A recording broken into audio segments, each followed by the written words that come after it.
Hello, true believers. This is Doc Hogg, and welcome to episode 75 of Comics and Variety.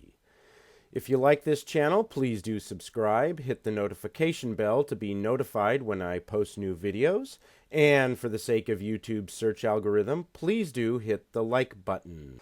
Alrighty, before I move on to Hellcat, I want to talk about another independent comic that I'm backing called Black Tiger: Legacy of Fury. It has been created by John Hervey, and it has a very, very modest goal of $500, which it has already met.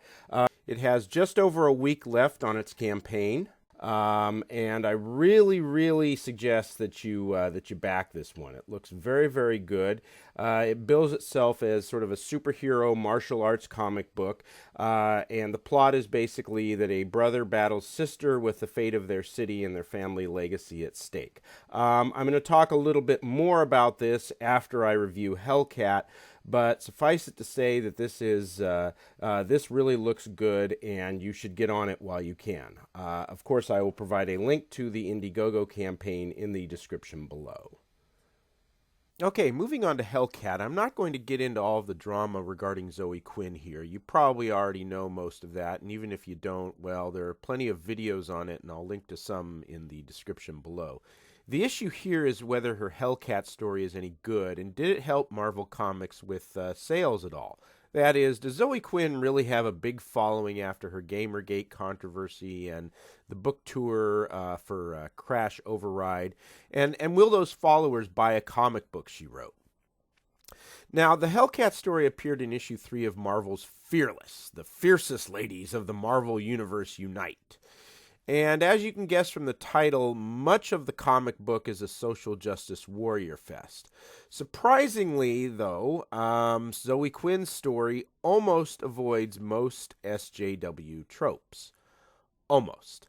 Now, the plot isn't bad. I mean, Hellcat has to stop a doppelganger who is wreaking havoc and ruining her reputation. She teams up with Jessica Jones, and they encounter the fake Hellcat by what I think is a bit of a cheat. The real Hellcat, senses the doppelganger. But, hey, this is a comic book. Hellcat has powers, so this isn't really much of a knock against the story. Now, it turns out the fake Hellcat is actually a demon trying to escape from hell, and so the son of Satan tries to intervene to bring the demon back. And Jessica Jones and the son of Satan fight. He gets in a lick or two, but Jones ultimately defeats him. Then the two Hellcats square off, and the real one wins. The reason the demon morphed into Hellcat is that Hellcat escaped from hell, and this demon wanted to do the same thing and figured that posing as Hellcat would be the way to go. All right, so far so good. But then we get a look at the demon. Really? That's a demon? Really? And, well, in that scene, Hellcat calls it adorable, and then the emotional validation begins. I'm just a huge fan.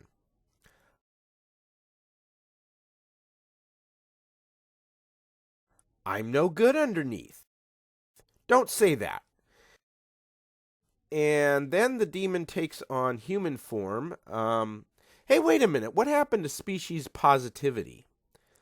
Anyway, Hellcat says, I think you're great either way. And at the end, they are besties. So the SJW trope of emotional validation helps turn an otherwise decent story into one that is a letdown. But it's not the only thing that does that. What else contributes?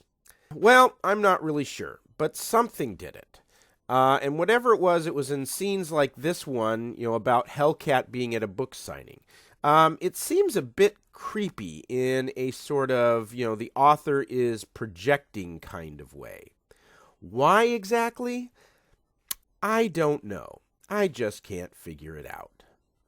And then we see it here again in a scene where Hellcat is signing autographs. It seems a bit creepy in a sort of, the author is projecting kind of way. Why? I don't know. I just can't figure it out. And then there's another scene like that with this line about being a superhero. Sometimes it's cleaning up a mess that you didn't make just because it needs cleaning. Again, that seems a bit creepy, sort of in the author is projecting kind of way. Why, though? I don't know. I just can't figure it out. Finally, let's look at why Marvel hired Zoe Quinn for this. Was it to improve sales? That is, presumably she brought along a big gaggle of fans to buy the comic book. How did that turn out? Oops. Frankly, Marvel should have already known that Quinn doesn't bring a whole bunch of customers with her. They could have just looked at the sales from her comic book Goddess Mode, which helped tank DC's Vertigo line. So why did Marvel hire Zoe Quinn? I don't know. I just can't figure it out. Alrighty, let's return to Black Tiger and why I'm backing it.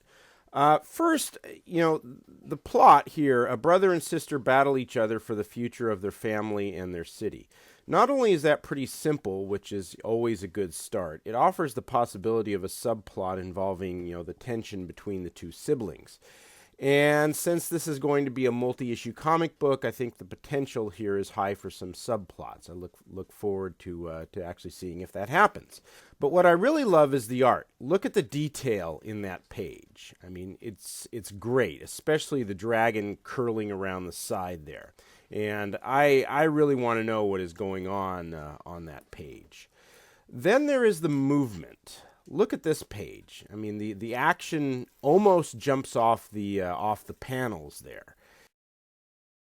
And the same holds true for this page. In some recent episodes, I've noted how important it is that comic book art portray movement, since the images in a comic don't move like they do on a movie screen. And Black Tiger, the art in this comic book, just absolutely nails the movement. And then there is this art. Oh yeah.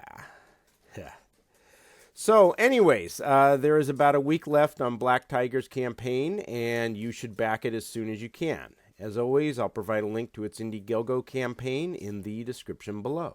Alrighty, that music means that it is time for Hogg's Headlines. All the news that I want to talk about. Dateline have a very shocking holiday.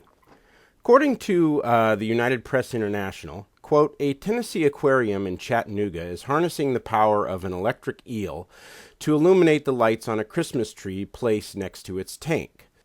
A special system has been rigged up in the tank housing the eel, who is named Miguel, that causes the Christmas tree next to the tank to light up whenever the aquatic creature discharges electricity.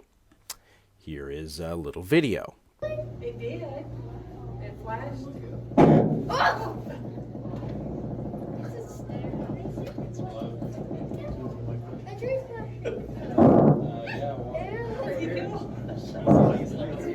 The aquarium dubbed the project Shocking Around the Christmas Tree. I have to admit, that is an original way to have fun with an electric eel.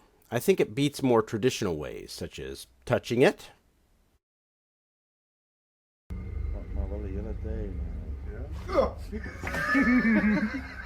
or being the bait. Se rodar, se ele vir, a rede pega ele. Mata lá, mata.